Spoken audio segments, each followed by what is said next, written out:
Aksi supporter ganti baju Arab Saudi dan Argentina di Lusail Stadium. Lantaran rekor fantastis Argentina putus di tangan Arab Saudi, fans Argentina ganti baju Arab Saudi. Hasil timnas Argentina versus Arab Saudi di laga pembuka grup C Piala Dunia 2022, tim Tenggo kalah 1-2. Laga antara timnas Argentina versus Arab Saudi dihelat di Lusail Stadium pada Selasa, 22 November 2022, petang waktu Indonesia Barat.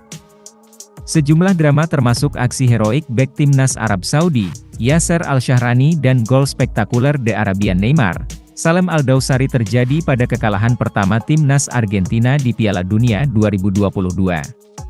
Kemenangan ini menjadi fakta bersejarah bagi Arab Saudi atas Argentina.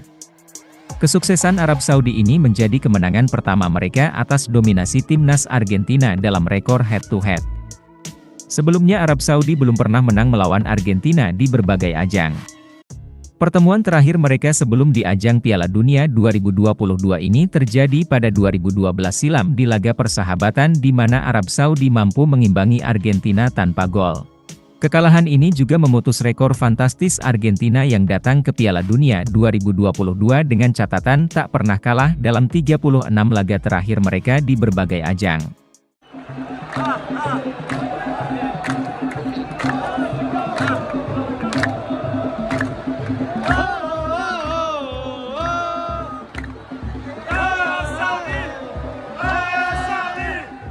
Terima kasih sudah nonton, jangan lupa like, subscribe, dan share ya!